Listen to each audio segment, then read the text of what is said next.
ನಮಸ್ತೆ ಸ್ನೇಹಿತರೆ ಮತ್ತು ನಮ್ಮ ಚಾನೆಲ್ಗೆ ನಿಮಗೆ ಸ್ವಾಗತ. ಧನುರಾಶಿಯವರೇ, ಈ ವಾರ ನಿಮಗಾಗಿ ಯಾವುದಾದರೂ ಹೊಸ ಪ್ರಯಾಣ, ಹೊಸ ಅವಕಾಶ, ಆಪರ್ಚುನಿಟಿ ಅಥವಾ ಅಚಾನಕ್ಕಾಗಿ ಯಾವುದಾದರೂ ಗುಡ್ ನ್ಯೂಸ್ ಕಾಯುತ್ತಿದೆಯೇ? ಇಂದು ನಾವು ಆಗಸ್ಟ್ 18ರಿಂದ ಆಗಸ್ಟ್ 23, 2026ರವರೆಗಿನ ಸಂಪೂರ್ಣ ವಾರದ ಬಗ್ಗೆ ಮಾತನಾಡಲಿದ್ದೇವೆ. ವಿಶೇಷವಾಗಿ ಧನುರಾಶಿಯವರಿಗಾಗಿ ಈ ವಿಡಿಯೋದಲ್ಲಿ ನಾವು ಕವರ್ ಮಾಡುತ್ತೇವೆ. ನಿಮ್ಮ ವೃತ್ತಿ ಮತ್ತು ವ್ಯವಹಾರದಲ್ಲಿ ಬೆಳವಣಿಗೆಯ ಅವಕಾಶಗಳು, ಪ್ರೀತಿ ಮತ್ತು ಸಂಬಂಧಗಳಲ್ಲಿ ಯಾವ ಧನಾತ್ಮಕ ಬದಲಾವಣೆಗಳು ಬರಬಹುದು, ಹಣ ಮತ್ತು ಆರ್ಥಿಕತೆಗಾಗಿ ಅಗತ್ಯವಿರುವ ಮುನ್ನೆಚ್ಚರಿಕೆಗಳು, ಆರೋಗ್ಯದ ಬಗ್ಗೆ ಏನು ಕಾಳಜಿ ವಹಿಸಬೇಕು ಮತ್ತು ನಿಮಗಾಗಿ ಅತ್ಯಂತ ಅದೃಷ್ಟದ ದಿನಗಳು ಯಾವುವು. ಆದ್ದರಿಂದ ನೀವು ಧನುರಾಶಿಯವರಾಗಿದ್ದರೆ ಅಥವಾ ನಿಮ್ಮ ಪ್ರೀತಿ ಪಾತ್ರರ ಬಗ್ಗೆ ತಿಳಿದುಕೊಳ್ಳಲು ಬಯಸಿದರೆ ಈ ವಿಡಿಯೋವನ್ನು ಕೊನೆಯವರೆಗೂ ಖಂಡಿತ ತಪ್ಪದೇ ನೋಡಿ, ಏಕೆಂದರೆ ಈ ವಾರವನ್ನು ನಿಮಗಾಗಿ ಇನ್ನಷ್ಟು ಉತ್ತಮಗೊಳಿಸಬಲ್ಲ ಕೆಲವು ಉಪಯುಕ್ತ ಸಲಹೆಗಳನ್ನು ನಾನು ನಿಮಗೆ ನೀಡಲಿದ್ದೇನೆ. ಬನ್ನಿ ಶುರು ಮಾಡೋಣ. ಆಗಸ್ಟ್ 18ರ ಮುಂಜಾನೆ ಗ್ರಹಗಳ ಸ್ಥಾನವು ಕಳೆದ ಒಂದು ತಿಂಗಳಿಗೆ ಹೋಲಿಸಿದರೆ ಸ್ಪಷ್ಟ ಬದಲಾವಣೆಯನ್ನು ತರುತ್ತಿದೆ. ಕೇವಲ ಒಂದು ದಿನ ಮೊದಲು ಅಂದರೆ ಆಗಸ್ಟ್ 17ರಂದು ನಿಮ್ಮ ಭಾಗ್ಯಾಧಿಪತಿಯಾದ ಸೂರ್ಯದೇವನು ಅಷ್ಟಮ ಸ್ಥಾನದ ಕತ್ತಲೆ ಮತ್ತು ನೋವಿನಿಂದ ಹೊರಬಂದು ತನ್ನ ಸ್ವಂತ ಮನೆಯಾದ ಅಂದರೆ ನಿಮ್ಮ ನವಮ ಸ್ಥಾನದ ಸಿಂಹ ರಾಶಿಯನ್ನು ಪ್ರವೇಶಿಸಿದ್ದಾನೆ. ಅದೃಷ್ಟವು ಜಾಗೃತವಾದಾಗ ಅದು ನಿಮ್ಮ ಜ್ಞಾನ ಮತ್ತು ಸಂಪತ್ತಿಗಿಂತ ಹೆಚ್ಚು ತೀವ್ರವಾಗಿ ಕೆಲಸ ಮಾಡುತ್ತದೆ ಎಂದು ನಮ್ಮ ವೈದಿಕ ಗ್ರಂಥಗಳಲ್ಲಿ ಸ್ಪಷ್ಟವಾಗಿ ಹೇಳಲಾಗಿದೆ. ಕಳೆದ ಸುಮಾರು ಒಂದು ತಿಂಗಳಿಂದ ಸೂರ್ಯನು ನಿಮ್ಮ 8ನೇ ಮನೆಯಲ್ಲಿ ಸಂಚರಿಸುತ್ತಿದ್ದ ಅದು ಅಡೆತಡೆಗಳ ಸ್ಥಾನವಾಗಿದೆ. ಕಳೆದ ಕೆಲವು ವಾರಗಳಲ್ಲಿ ನಿಮ್ಮ ಆಗುತ್ತಿರುವ ಕೆಲಸಗಳು ಕೊನೆಯ ಕ್ಷಣದಲ್ಲಿ ಬಂದು ನಿಂತು ಹೋಗುತ್ತಿರುವುದನ್ನು ಮತ್ತು ವೃತ್ತಿಪರ ವದಂತಿಯ ಹಂತ ನಡೆಯುತ್ತಿರುವುದನ್ನು ನೀವೇ ಅನುಭವಿಸಿರಬಹುದು.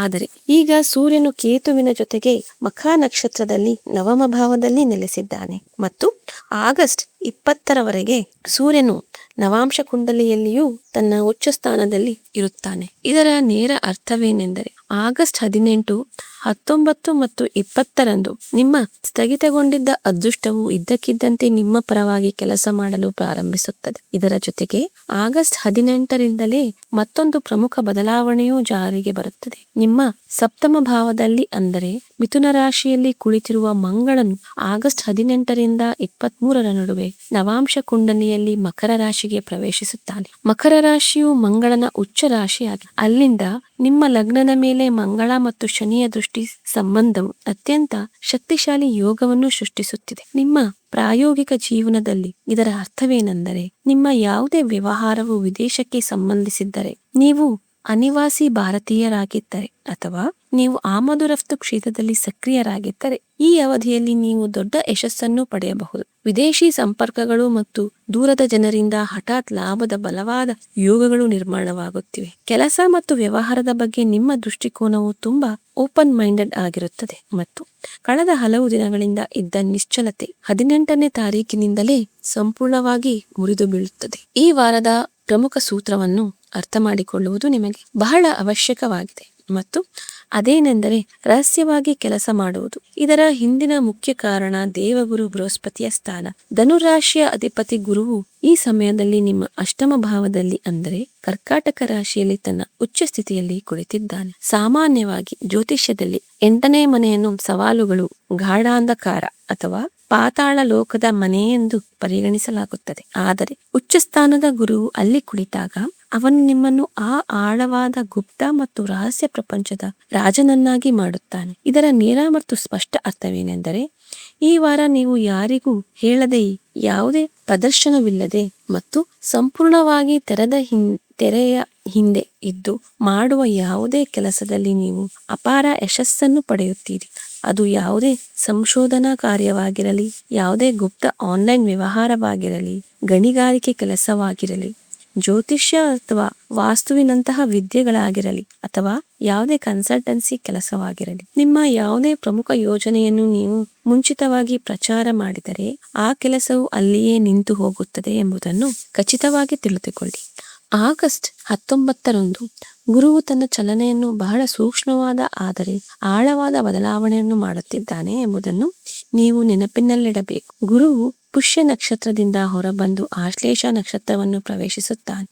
ಆಶ್ಲೇಷ ಬುಧನ ನಕ್ಷತ್ರ. ಪುಷ್ಯ ನಕ್ಷತ್ರದಲ್ಲಿ ಗುರುವು ನಿಮಗೆ ಹೊಸ ವಿಷಯಗಳನ್ನು ಎಕ್ಸ್ಪ್ಲೋರ್ ಮಾಡಲು ಸ್ವಾತಂತ್ರ್ಯವನ್ನು ನೀಡುತ್ತಿದ್ದ ಮತ್ತು ನಿಮ್ಮ ಗಮನವು ಆಧ್ಯಾತ್ಮಿಕತೆ ಕಡೆಗೆ ಆಕರ್ಷಿತವಾಗುತ್ತಿತ್ತು. ಆದರೆ ಆಗಸ್ಟ್ 19ರಂದು ಗುರು ಆಶ್ಲೇಷ ನಕ್ಷತ್ರ ಪ್ರವೇಶಿಸುತ್ತಿದ್ದಂತೆ ನಿಮ್ಮ ಮನಸ್ಥಿತಿಯಲ್ಲಿ ದೊಡ್ಡ ಬದಲಾವಣೆ ಉಂಟಾಗುತ್ತದೆ. ನಿಮ್ಮ ಕೆಲಸ, ವೃತ್ತಿ, ಕೆರಿಯರ್ ಮತ್ತು ಹಣದ ಬಗ್ಗೆ ನಿಮ್ಮೊಳಗೆ ಬಹಳ ಆಳವಾದ ಗಂಭೀರತೆ ಉದ್ಭವಿಸುತ್ತದೆ. ಕೇವಲ ಹೊಸ ವಿಷಯಗಳನ್ನು ಎಕ್ಸ್ಪ್ಲೋರ್ ಮಾಡುವ ಸಮಯ ಈಗ ಕೊನೆಗೊಳ್ಳುತ್ತದೆ ಮತ್ತು ಸಂಪೂರ್ಣ ಏಕಾಗ್ರತೆಯೊಂದಿಗೆ ನಿಮ್ಮ ಕೆಲಸದ ಮೇಲೆ ಫೋಕಸ್ ಮಾಡುವ ಹಂತವು ಆಗಸ್ಟ್ 19ರಿಂದ ಪ್ರಾರಂಭವಾಗುತ್ತದೆ.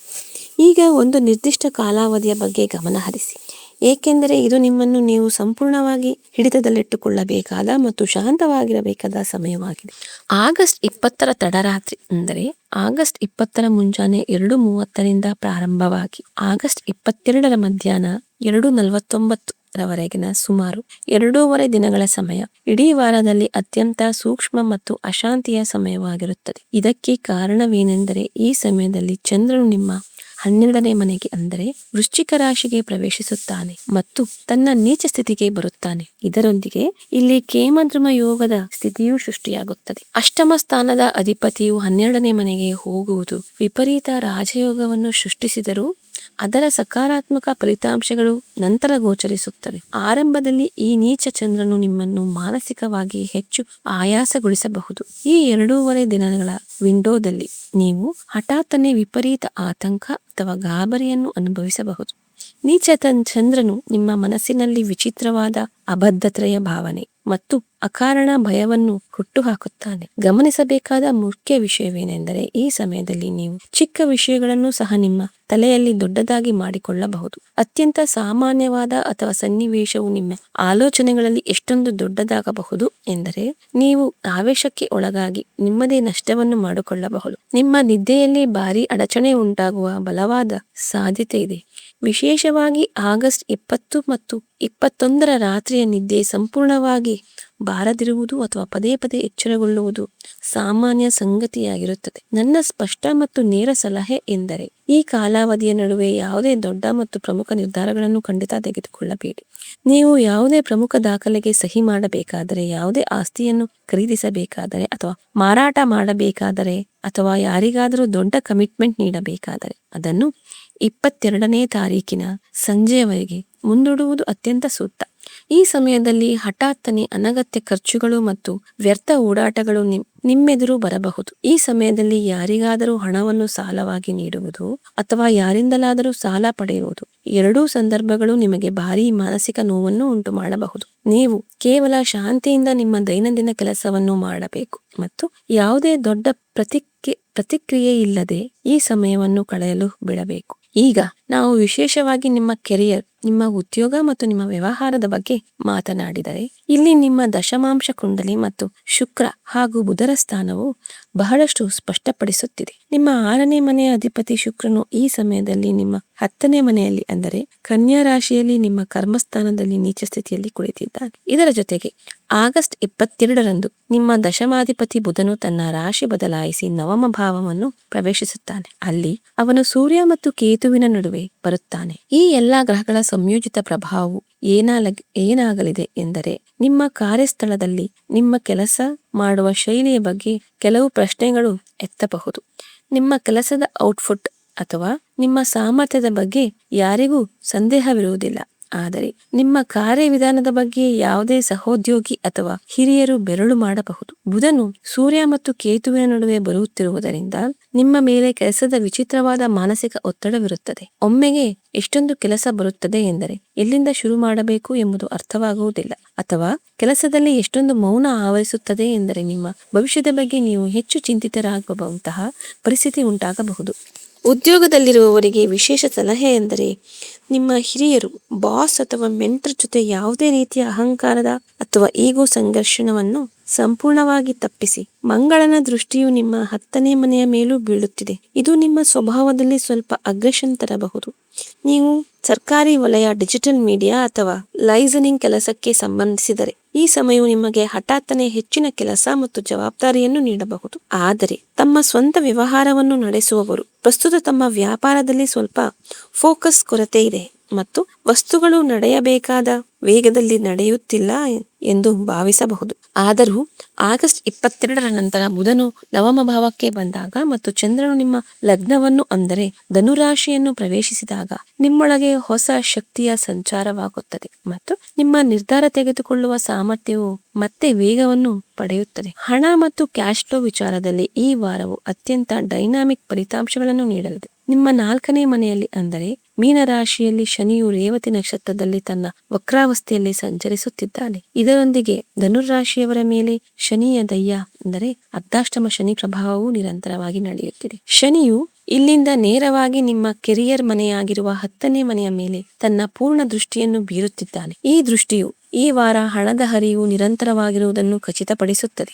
ನಿಮ್ಮ ಕಾರ್ಯಕ್ಷೇತ್ರದಲ್ಲಿ ನೀವು ಜನರ ಬೆಂಬಲವನ್ನು ಪಡೆಯುತ್ತೀರಿ ಮತ್ತು ಯಾವುದಾದರೂ ಮಾಧ್ಯಮದ ಮೂಲಕ ಲಿಕ್ವಿಡ್ ಕ್ಯಾಶ್ ಖಂಡಿತವಾಗಿಯೂ ನಿಮ್ಮ ಕೈ ಸೇರುತ್ತದೆ. ವ್ಯವಹಾರದಲ್ಲಿ ಉತ್ತಮ ಲಾಭವನ್ನು ಪಡೆಯಬಹುದು, ಆದರೆ ಇದು ಶನಿಯ ದಯ್ಯಾದ ಸಮಯವಾಗಿರುವುದರಿಂದ ಯಾವ ವೇಗದಲ್ಲಿ ಹಣ ಬರುತ್ತದೆಯೋ ಅದೇ ವೇಗದಲ್ಲಿ ಖರ್ಚುಗಳು ನಿಮ್ಮ ಮುಂದೆ ನಿಲ್ಲುತ್ತವೆ. ನಿಮ್ಮ ಚಾರ್ಟ್ನಲ್ಲಿ ಹೊರಹೊಮ್ಮುತ್ತಿರುವ ಅತ್ಯಂತ ಬಲವಾದ ಸಾಧ್ಯತೆಯು ನಿಮ್ಮ ಆಸ್ತಿಗಳಿಗೆ ಸಂಬಂಧಿಸಿದೆ. ಅಷ್ಟಮ ಸ್ಥಾನದ ಉಚ್ಚಗುರು ಮತ್ತು 12ನೇ ಮನೆಯ ನೀಚ ಚಂದ್ರನು ಈ ವಾರ ನೀವು ಯಾವುದೇ ಹಳೆಯ ಅಥವಾ ಪೂರ್ವಿಕರ ಆಸ್ತಿಯನ್ನು ಮಾರಾಟ ಮಾಡುವ ಅಥವಾ ಅದನ್ನು ಲಿಕ್ವಿಡೇಟ್ ಮಾಡುವ ದೊಡ್ಡ ನಿರ್ಧಾರವನ್ನು ತೆಗೆದುಕೊಳ್ಳಬಹುದು ಎಂಬ ಸ್ಪಷ್ಟ ಸೂಚನೆಯನ್ನು ನೀಡುತ್ತಿದ್ದಾರೆ. ಅತ್ತೆಯ ಕಡೆಯಿಂದ ಯಾವುದೇ ರೀತಿಯ ಆರ್ಥಿಕ ಸಹಾಯ ಅಥವಾ ಲಾಭವನ್ನು ಪಡೆಯುವ ಸನ್ನಿವೇಶಗಳು ಸೃಷ್ಟಿಯಾಗುತ್ತಿವೆ. ಇದರ ಜೊತೆಗೆ ನಿಮ್ಮ ವೃತ್ತಿಯ ಬೆಳವಣಿಗೆಗಾಗಿ ನೀವು ಕೆಲವು ಪ್ರಮುಖ ಸ್ವತ್ತುಗಳಾದ ಹೊಸ ಸ್ಥಳ, ಹೊಸ ಯಂತ್ರೋಪಕರಣಗಳು ಅಥವಾ ತಾಂತ್ರಿಕ ಉಪಕರಣಗಳನ್ನು ಖರೀದಿಸುವಲ್ಲಿ ನಿಮ್ಮ ಹಣವನ್ನು ಹೂಡಿಕೆ ಮಾಡಬಹುದು. ಇಲ್ಲಿ ಒಂದು ವಿಷಯದ ಬಗ್ಗೆ ವಿಶೇಷ ಗಮನ ಹರಿಸುವುದು ಅವಶ್ಯಕ. ನಿಮ್ಮ ಹಣವು ನೇರವಾಗಿ ನಿಮ್ಮ ಕೆಲಸಕ್ಕೆ ಬರಬೇಕು. ನೀವು ಯಾರನ್ನಾದರೂ ನೋಡಿ ಅಥವಾ ಸಾಮಾಜಿಕ ಪ್ರದರ್ಶನಕ್ಕಾಗಿ ಹಣವನ್ನು ಖರ್ಚು ಮಾಡಿದರೆ ಇದೇ ಶನಿಯು ನಿಮ್ಮನ್ನು ಸಾಲದ ಪರಿಸ್ಥಿತಿಯತ್ತ ತಳ್ಳಬಹುದು. ಆದ್ದರಿಂದ ಆರ್ಥಿಕ ವಿಷಯಗಳಲ್ಲಿ ಅತ್ಯಂತ ಪ್ರಾಯೋಗಿಕವಾಗಿ ಇರುವುದು ನಿಮಗೆ ಅವಶ್ಯಕವಾಗಿದೆ. ವೈವಾಹಿಕ ಜೀವನ ಮತ್ತು ಪ್ರೇಮ ಸಂಬಂಧಗಳ ಮುಂಭಾಗದಲ್ಲಿ ಧನುರಾಶಿಯವರು ಈ ವಾರ ಬಹಳ ತಿಳುವಳಿಕೆ ಮತ್ತು ಪ್ರಬುದ್ಧತೆಯನ್ನು ಪ್ರದರ್ಶಿಸಬೇಕಾಗುತ್ತದೆ. ವಿವಾಹ ಮತ್ತು ಪಾಲುದಾರಿಕೆಯ ಸ್ಥಾನವಾಗಿರುವ ನಿಮ್ಮ 7ಮ ಭಾವದಲ್ಲಿ ಮಂಗಳನು ನೆಲೆಸಿದ್ದಾನೆ. ಅದು ಕೂಡ ಬುಧನ ರಾಶಿಯಾದ ಮಿಥುನದಲ್ಲಿ. ಜ್ಯೋತಿಷ್ಯದ ದೃಷ್ಟಿಕೋನದಿಂದ ಮಂಗಳ ಮತ್ತು ಬುಧರ ನಡುವೆ ಆಳವಾದ ನೈಸರ್ಗಿಕ ಶತ್ರುತ್ವತೆ ಇದೆ ಮತ್ತು ಅತ್ಯಂತ ಮುಖ್ಯವಾದ ವಿಷಯವೆಂದರೆ ನಿಮ್ಮ 7ನೇ ಮನೆಯ ಅಧಿಪತಿ ಬುಧನೇ ಈ ಸಮಯದಲ್ಲಿ ತೊಂದರೆಗಳು ಮತ್ತು ಹಠಾತ್ ಅಡೆತಡೆಗಳ ಮನೆ ಎಂದು ಪರಿಗಣಿಸಲಾಗುವ ನಿಮ್ಮ 8ನೇ ಮನೆಯಲ್ಲಿ ಕುಳಿತಿದ್ದಾನೆ. ಮಂಗಳನು 7ಮ ಭಾವದಲ್ಲಿ ಕುಳಿತು ನೇರವಾಗಿ ನಿಮ್ಮ ಲಗ್ನವನ್ನು ನೋಡುತ್ತಿದ್ದಾನೆ. ಇದರಿಂದಾಗಿ ನಿಮ್ಮ ಸ್ವಭಾವದಲ್ಲಿ ತಾತ್ಕಾಲಿಕ ಮಾಂಗಲಿಕ ದೋಷದಂತಹ ತೀವ್ರವಾದ ಮತ್ತು ಉಗ್ರ ಶಕ್ತಿಯು ಉತ್ಪತ್ತಿಯಾಗುತ್ತದೆ. ಇದರ ನೇರ ಮತ್ತು ಸ್ಪಷ್ಟ ಪರಿಣಾಮವೆಂದರೆ ಈ ವಾರ ನಿಮ್ಮ ವೈವಾಹಿಕ ಜೀವನ ಅಥವಾ ಬಿಸಿನೆಸ್ ಪಾರ್ಟ್ನರ್ಶಿಪ್ನಲ್ಲಿ ಸೈದ್ಧಾಂತಿಕ ಭಿನ್ನಾಭಿಪ್ರಾಯಗಳು ಮತ್ತು ಗೊಂದಲಗಳ ಸಂಪೂರ್ಣ ಸಾಧ್ಯತೆ ಇರುತ್ತದೆ. ನಿಮ್ಮ ಕೆಲಸದ ವಿಪರೀತ ಒತ್ತಡದಲ್ಲಿ ನೀವು ಬಹುಶಃ ಎಷ್ಟು ಸಿಲುಕಿಕೊಳ್ಳುತ್ತೀರಿ ಎಂದರೆ ನಿಮ್ಮ ಜೀವನ ಸಂಗಾತಿಗೆ ಸಾಕಷ್ಟು ಸಮಯವನ್ನು ನೀಡಲು ನಿಮಗೆ ಸಾಧ್ಯವಾಗದಿರಬಹುದು ಮತ್ತು ಸಂಭಾಷಣೆ ನಡೆದಾಗಲೂ ನಿಮ್ಮ ಮಾತಿನಲ್ಲಿ ಒರಟುತನ ಅಥವಾ ಅಕಾರಣ ಕಿರಿಕಿರಿ ಪ್ರಾಬಲ್ಯ ಸಾಧಿಸಲು ನಿಮ್ಮ ಸಂಬಂಧಗಳಲ್ಲಿನ ಈ ನಕಾರಾತ್ಮಕ ಪರಿಸ್ಥಿತಿಯನ್ನು ನೀವು ತಪ್ಪಿಸಲು ಬಯಸಿದರೆ ನಿಮ್ಮ ಸಂಗಾತಿಯ ಭಾವನೆಗಳನ್ನು ನೀವು ಅರ್ಥ ಮಾಡಿಕೊಳ್ಳಬೇಕು ಮತ್ತು ಅವರಿಗೆ ಸುರಕ್ಷಿತ ಭಾವನೆಯನ್ನು ಮೂಡಿಸಬೇಕು. ಅವರೊಂದಿಗೆ ಶಾಂತವಾಗಿ ಕುಳಿತು ಮಾತನಾಡಿ. ಸಿಂಗಲ್ ಆಗಿರುವ ಮತ್ತು ಮದುವೆಗಾಗಿ ಹೊಸ ಸಂಬಂಧಗಳನ್ನು ಹುಡುಕುತ್ತಿರುವವರಿಗೆ ಈ ಸಮಯವು ಯಾವುದೇ ಹೊಸ ಕಮಿಟ್ಮೆಂಟ್ ಮಾಡಲು ಅನುಕೂಲಕರವಾಗಿಲ್ಲ. ಇದೀಗ ನೀವು ಸ್ವಲ್ಪ ಕಾಯಬೇಕು ಮತ್ತು ಸಮಯವು ಸಕಾರಾತ್ಮಕವಾಗಲು ಕಾಯಬೇಕು. ಜೊತೆಗೆ 4ನೇ ಮನೆಯಲ್ಲಿ ಶನಿಯ ಉಪಸ್ಥಿತಿಯು ನಿಮ್ಮ ಮನೆಯ ಕೌಟುಂಬಿಕ ವಾತಾವರಣದಲ್ಲಿ ಸ್ವಲ್ಪ ಘರ್ಷಣೆ ಇರಬಹುದು ಎಂಬುದನ್ನು ಸಹ ಸೂಚಿಸುತ್ತದೆ. ನಿಮ್ಮ ತಾಯಿಯವರ ಆರೋಗ್ಯದ ಬಗ್ಗೆ ನೀವು ವಿಶೇಷ ಗಮನ ಹರಿಸಬೇಕು. ಕುಟುಂಬದಲ್ಲಿ ಯಾವುದೇ ಅನಗತ್ಯ ವಾದಗಳು ಹುಟ್ಟಿಕೊಂಡರೆ ಅಲ್ಲಿಂದ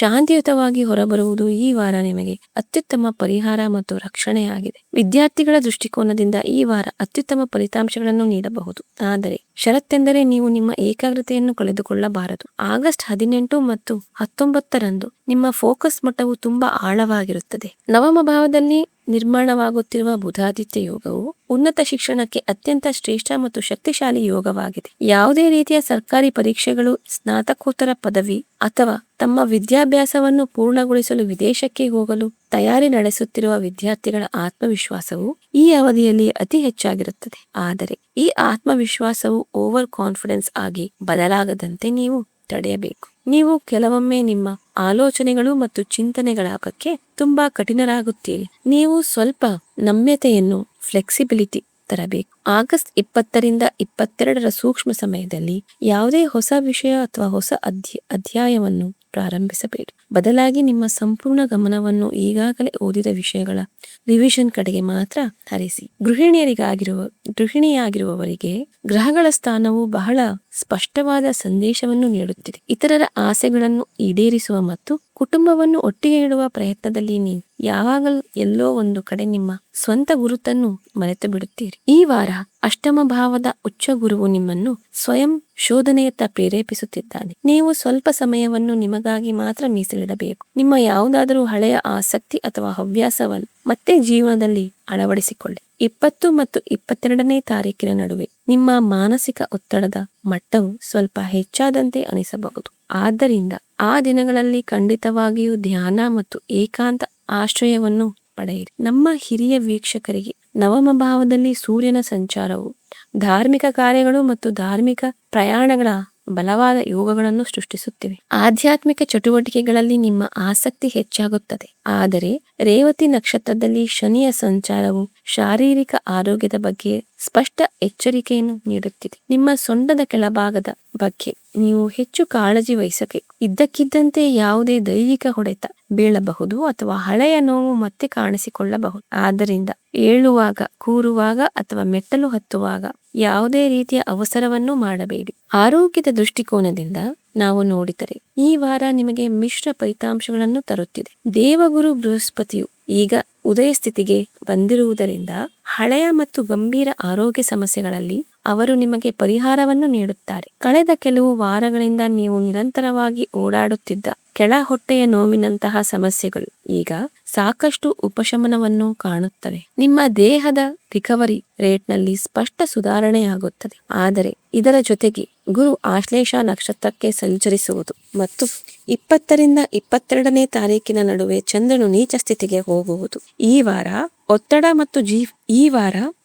ಮತ್ತು ಜೀವನ ಶೈಲಿಗೆ ಸಂಬಂಧಿಸಿದ ಕಾಯಿಲೆಗಳು ನಿಮ್ಮನ್ನು ಕಾಡಬಹುದು ಎಂಬುದನ್ನು ಸೂಚಿಸುತ್ತದೆ. ಅಸ್ಥಿರ ರಕ್ತದೊತ್ತಡ, ಆತಂಕ, ರಾತ್ರಿ ನಿದ್ದೆ ಇಲ್ಲದಿರುವುದು ಅಥವಾ ಹೊಟ್ಟೆಯಲ್ಲಿ ಅಜೀರ್ಣವಾಗುವ ಬಲವಾದ ಸಾಧ್ಯತೆ ಇದೆ. ಮಧುಮೇಹ ಅಥವಾ ಲಿವರ್ಗೆ ಸಂಬಂಧಿಸಿದ ಯಾವುದೇ ಸಮಸ್ಯೆಯಿಂದ ಬಳಲುತ್ತಿರುವವರು ತಮ್ಮ ಡಯಟ್ ಮತ್ತು ದಿನಚರಿಯ ಬಗ್ಗೆ ಸ್ವಲ್ಪವೂ ನಿರ್ಲಕ್ಷ್ಯ ವಹಿಸಬಾರದು. ನಿಮ್ಮ ದೇಹದಲ್ಲಿ ಸಾಮಾನ್ಯಕ್ಕಿಂತ ಹೆಚ್ಚಿನ ತೊಂದರೆ ಕಂಡು ಬಂದರೆ ತಕ್ಷಣ ಸರಿಯಾದ ವೈದ್ಯಕೀಯ ಸಲಹೆಯನ್ನು ಪಡೆಯಿರಿ ಮತ್ತು ನಿಮ್ಮ ಔಷಧಿಗಳನ್ನು ನಿಯಮಿತವಾಗಿ ತೆಗೆದುಕೊಳ್ಳಿ. ಧನುರಾಶಿಯ ಅಡಿಯಲ್ಲಿ ಮೂಲ, ಪೂರ್ವಾಷಾಢ ಮತ್ತು ಉತ್ತರಾಷಾಢ ಎಂಬ 3 ವಿಭಿನ್ನ ನಕ್ಷತ್ರಗಳು ಬರುತ್ತವೆ. ಆಗಸ್ಟ್ 18ರಿಂದ 23ರವರೆಗಿನ ಗ್ರಹಗಳ ಈ ಸಂಚಾರದ ಪ್ರಕಾರ ಈ 3 ನಕ್ಷತ್ರಗಳ ಮೇಲಿನ ಪ್ರಭಾವವು ಸಂಪೂರ್ಣವಾಗಿ ವಿಭಿನ್ನವಾಗಿರುತ್ತದೆ. ನಿಮ್ಮ ಜನನವು ಮೂಲ ನಕ್ಷತ್ರದಲ್ಲಿ ಆಗಿದ್ದರೆ ಈ ವಾರವು ನಿಮಗೆ ಬಹುಪಾಲು ಸಕಾರಾತ್ಮಕವಾಗಿರಲಿದೆ. ದೇವಗುರು ಬೃಹಸ್ಪತಿಯ ಶುಭ ಪ್ರಭಾವದಿಂದ ನಿಮ್ಮ ಆರೋಗ್ಯ ಮತ್ತು ನಿಮ್ಮ ಆತ್ಮವಿಶ್ವಾಸವು ಉತ್ತಮ ಮಟ್ಟದಲ್ಲಿ ಉಳಿಯುತ್ತದೆ. ಶನಿಯು ನಿಮಗೆ ಹಣದ ವಿಚಾರದಲ್ಲಿ ಅತ್ಯುತ್ತಮ ಫಲಿತಾಂಶಗಳನ್ನು ನೀಡುತ್ತಾನೆ ಮತ್ತು ನಿಮ್ಮ ಸ್ಥಗಿತಗೊಂಡ ಕೆಲಸಗಳು ಅಥವಾ ವ್ಯಾಪಾರದಲ್ಲಿ ನೀವು ಬಹಳ ಸ್ಪಷ್ಟವಾದ ಮತ್ತು ನಿರಂತರ ಪ್ರಗತಿಯನ್ನು ಕಾಣುವಿರಿ. ಒಟ್ಟಾರೆಯಾಗಿ ನೀವು ಈ ವಾರ ತುಂಬಾ ಶಾಂತ ಮತ್ತು ರಿಲ್ಯಾಕ್ಸ್ ಆಗುತ್ತೀರಿ. ನಿಮ್ಮ ಜನನವು ಪೂರ್ವಾಷಾಢ ನಕ್ಷತ್ರದಲ್ಲಿ ಆಗಿದ್ದರೆ ಈ ಸಮಯವು ನಿಮಗೂ ಅತ್ಯುತ್ತಮ ಶಕ್ತಿಯನ್ನು ತರುತ್ತಿದೆ. ಕೌಟುಂಬಿಕ ಸಂತೋಷ, ಹಣದ ನಿರಂತರ ಹರಿವು ಮತ್ತು ಕರಿಯರ್ನಲ್ಲಿ ಹೊಸ ಉತ್ಸಾಹವನ್ನು ನೀವು ಸ್ಪಷ್ಟವಾಗಿ ನೋಡುತ್ತೀರಿ. ಅತ್ಯಂತ ಮುಖ್ಯವಾದ ವಿಷಯವೆಂದರೆ ನಿಮ್ಮ ಅದೃಷ್ಟವು ಈ ಸಮಯದಲ್ಲಿ ನಿಮ್ಮನ್ನು ಸಂಪೂರ್ಣವಾಗಿ ಬೆಂಬಲಿಸುತ್ತಿದೆ. ಅನಗತ್ಯ ವಿವಾದಗಳನ್ನು ತಪ್ಪಿಸಲು ನಿಮ್ಮ ಮಾತು ಮತ್ತು ಪದಗಳ ಮೇಲೆ ನೀವು ಸ್ವಲ್ಪ ನಿಯಂತ್ರಣವನ್ನು ಇಟ್ಟುಕೊಳ್ಳಬೇಕು. ನಿಮ್ಮ ಜನನವು ಉತ್ತರಾಷಾಢ ನಕ್ಷತ್ರದಲ್ಲಿ ಆಗಿದ್ದರೆ ಈ ವಾರ ನೀವು ಹೆಚ್ಚು ಜಾಗರೂಕತೆಯಿಂದ ಮತ್ತು ಎಚ್ಚರಿಕೆಯಿಂದ ಇರಬೇಕಾಗುತ್ತದೆ. ನಿಮ್ಮ ಆರೋಗ್ಯ, ಆತ್ಮವಿಶ್ವಾಸ ಮತ್ತು ನಿಮ್ಮ ಕಾರ್ಯಕ್ಷೇತ್ರದಲ್ಲಿ ಹಠಾತ್ ಮಾನಸಿಕ ಒತ್ತಡ ಮತ್ತು ಕಠಿಣ ಹೋರಾಟದ ಪರಿಸ್ಥಿತಿ ಕಂಡುಬರುತ್ತಿದೆ. ನಿಮ್ಮ ಕೌಟುಂಬಿಕ ಜೀವನದಲ್ಲಿಯೂ ಸ್ವಲ್ಪ ಘರ್ಷಣೆ ಮತ್ತು ಅಸಮಾಧಾನ ಉಂಟಾಗಬಹುದು. ಆದರೆ ಉತ್ತರಾಷಾಢ ನಕ್ಷತ್ರದವರಿಗೆ ಈ ಚಾರ್ಟ್ನಲ್ಲಿ ಬಹುದೊಡ್ಡ ಪವಾಡವೂ ಅಡಗಿದೆ. ಪ್ರಾಯೋಗಿಕ ಜೀವನದಲ್ಲಿ ಇಷ್ಟೆಲ್ಲ ತೊಂದರೆಗಳು ಕಾಣುತ್ತಿದ್ದರೂ ಈ ವಾರ ನಿಮ್ಮ ಅದೃಷ್ಟವು ಅತ್ಯಂತ ಬಲವಾದ ಸ್ಥಿತಿಯಲ್ಲಿದೆ. ಇದರ ನೇರ ಅರ್ಥವೇನೆಂದರೆ ತೊಂದರೆಗಳು ಖಂಡಿತವಾಗಿಯೂ ನಿಮ್ಮ ಮುಂದೆ ಬರುತ್ತವೆ ಮತ್ತು ಒಂದು ಕ್ಷಣ ಎಲ್ಲವೂ ನಿಮ್ಮ ನಿಯಂತ್ರಣದಿಂದ ಹೊರ ಹೋಗುತ್ತಿದೆ ಎಂದು ತೋರುತ್ತದೆ. ಆದರೆ ಯಾವುದಾದರೂ ಅಗೋಚರ ಶಕ್ತಿ, ಯಾವುದೇ ಹಳೆಯ ಸಂಪರ್ಕ ಅಥವಾ ನಿಮ್ಮ ಅದೃಷ್ಟವು ನಿಮ್ಮನ್ನು ಕೊನೆಯ ಕ್ಷಣದಲ್ಲಿ ಈ ಎಲ್ಲಾ ತೊಂದರೆಗಳಿಂದ ಸುರಕ್ಷಿತವಾಗಿ ಹೊರಗೆ ಎಳೆಯುತ್ತದೆ. ನೀವು ಬೀಳುವುದಿಲ್ಲ, ಬದಲಾಗಿ ಸಂದರ್ಭಗಳು ನಿಮ್ಮನ್ನು ಕಾಪಾಡಿಕೊಳ್ಳುತ್ತವೆ. ವೈದಿಕ ಜ್ಯೋತಿಷ್ಯದಲ್ಲಿ ಯಾವುದೇ ಗ್ರಹ ದಶೆ ಅಥವಾ ಗೋಚಾರವಿಲ್ಲ. ಅದನ್ನು ಸರಿಯಾದ ಮತ್ತು ಸಾತ್ವಿಕ ಪರಿಹಾರಗಳ ಮೂಲಕ ಸಮತೋಲನಗೊಳಿಸಲಾಗುವುದಿಲ್ಲ. ಈ ಶನಿಯ ದಯ್ಯ ಪ್ರಭಾವ, ನೀಚ ಚಂದ್ರನಿಂದ ಉಂಟಾಗುವ ಆತಂಕ ಮತ್ತು ಆಗಸ್ಟ್ 20ರಿಂದ 22ರವರೆಗಿನ ಆ ಅಂತ್ಯದ ಸೂಕ್ಷ್ಮ ಸಮಯದ ನಕಾರಾತ್ಮಕ ಪರಿಣಾಮಗಳನ್ನು ಕಡಿಮೆ ಮಾಡಲು ನೀವು ಕೆಲವು ಅತ್ಯಂತ ಪರಿಣಾಮಕಾರಿ ಮತ್ತು ಸರಳವಾದ ಉಪಾಯಗಳನ್ನು ನಿಮ್ಮ ಜೀವನದಲ್ಲಿ ಅಳವಡಿಸಿಕೊಳ್ಳಬೇಕು. ಮೊದಲನೆಯ ಮತ್ತು ಅತ್ಯಂತ ಪ್ರಮುಖ ಉಪಾಯವೆಂದರೆ ಬುಧವಾರ ಮತ್ತು ಗುರುವಾರ ದಿನ ಗೋಮಾತೆಯ ಸೇವೆ ಮಾಡುವುದು. ಬುಧವಾರದಂದು ಹಸುವಿಗೆ ಹಸಿರು ಮೇವನ್ನು ತಿನ್ನಿಸಿ. ಇದು ನಿಮ್ಮ 8ನೇ ಮನೆಯಲ್ಲಿರುವ ಬುಧನ ಶಕ್ತಿಯನ್ನು ಶಾಂತಗೊಳಿಸುತ್ತದೆ ಮತ್ತು ನಿಮ್ಮ ವೈವಾಹಿಕ ಜೀವನದಲ್ಲಿ ನಡೆಯುತ್ತಿರುವ ಸೈದ್ಧಾಂತಿಕ ಘರ್ಷಣೆಯನ್ನು ಸಂಪೂರ್ಣವಾಗಿ ಕೊನೆಗೊಳಿಸುತ್ತದೆ. ಗುರುವಾರದಂದು ಒಂದು ರೊಟ್ಟಿಯ ಮೇಲೆ ಸ್ವಲ್ಪ ಬೆಲ್ಲವನ್ನಿಟ್ಟು ಹಸುವಿಗೆ ತಿನ್ನಿಸಿ. ಈ ಪರಿಹಾರವು ನಿಮ್ಮ 8ನೇ ಮನೆಯಲ್ಲಿರುವ ಉಚ್ಚ ಗುರುವಿನ ಶಕ್ತಿಯನ್ನು ಇನ್ನಷ್ಟು ಸಕಾರಾತ್ಮಕಗೊಳಿಸುತ್ತದೆ. ಇದು ನಿಮ್ಮ ನಿರ್ಧಾರ ತೆಗೆದುಕೊಳ್ಳುವ ಸಾಮರ್ಥ್ಯಕ್ಕೆ ಅದ್ಭುತ ಶಕ್ತಿಯನ್ನು ತರುತ್ತದೆ. ಸಾಧ್ಯವಾದರೆ ಇದನ್ನು ನಿಮ್ಮ ದೈನಂದಿನ ಜೀವನದ ಕಟ್ಟುನಿಟ್ಟಾದ ನಿಯಮವನ್ನಾಗಿ ಮಾಡಿಕೊಳ್ಳಿ. 2ನೇ ಪ್ರಮುಖ ಉಪಾಯ, 22ನೇ ತಾರೀಕಿನವರೆಗೆ ನವಮ ಭಾವದಲ್ಲಿ ಸೂರ್ಯ ಮತ್ತು ಕೇತುವಿನ ಗ್ರಹಣ ಯೋಗವಿರುವುದರಿಂದ ನಿಮ್ಮ ಅದೃಷ್ಟಕ್ಕೆ ಅಡ್ಡಿಯಾಗದಿರಲು ಮತ್ತು ನಿಮ್ಮ ಕಾರ್ಯಕ್ಷೇತ್ರದಲ್ಲಿ ನಿಮ್ಮ ಮೇಲಾಧಿಕಾರಿಗಳ ನಿಮ್ಮ ಮೇಲೆ ಕೋಪಗೊಳ್ಳದಿರಲು ಪ್ರತಿದಿನ ಬೆಳಿಗ್ಗೆ ಸ್ನಾನ ಮಾಡಿದ ನಂತರ ಸೂರ್ಯ ದೇವನಿಗೆ ಖಂಡಿತವಾಗಿಯೂ ಜಲವನ್ನು ಅರ್ಪಿಸಿ. ನಿಮ್ಮ ಅದೃಷ್ಟವನ್ನು ಜಾಗೃತಗೊಳಿಸಲು ನಿಮ್ಮ ಅತ್ಯಂತ ಶಕ್ತಿಶಾಲಿ ಮಾಧ್ಯಮವಾಗಿದೆ. 3ನೇ ಉಪಾಯ, ಈ ವಾರ ಪೂರ್ತಿ ನಿಮಗೆ ಗಾಬರಿಯಾದಾಗ ಅಥವಾ ನಿಮ್ಮ ಆಲೋಚನೆಗಳು ಅತಿ ವೇಗವಾಗಿ ಓಡಲು ಪ್ರಾರಂಭಿಸಿದಾಗ ಮತ್ತು ಮಾನಸಿಕ ಒತ್ತಡ ಹೆಚ್ಚಾದಾಗ ನೀವು ಏಕಾಂತದಲ್ಲಿ ಕುಳಿತು ಮನಸ್ಸಿನಲ್ಲೇ ಓಂ ನಮೋ ಭಗವತೆ ವಾಸುದೇವಾಯ ಅಥವಾ ಓಂ ಕೃಷ್ಣಾಯ ನಮಃ ಅಥವಾ ಶ್ರೀ ಕೃಷ್ಣಾಯ ಶರಣಂ ಮಮ ಮಂತ್ರವನ್ನು ನಿರಂತರವಾಗಿ ಜಪಿಸುತ್ತಿರಿ. ವಿಶೇಷವಾಗಿ ಉತ್ತರಾಷಾಢ ನಕ್ಷತ್ರದವರು ಈ ವಾರ ನಿಯಮಿತವಾಗಿ ಹನುಮಂತನನ್ನು ಆರಾಧಿಸುವುದು ಬಹಳ ಅವಶ್ಯಕ. ಪವಿತ್ರವಾದ ಶ್ರಾವಣ ಮಾಸ ನಡೆಯುತ್ತಿರುವುದರಿಂದ ಶಿವಲಿಂಗಕ್ಕೆ ಹಾಲಿನಿಂದ ಅಭಿಷೇಕ ಮಾಡಿ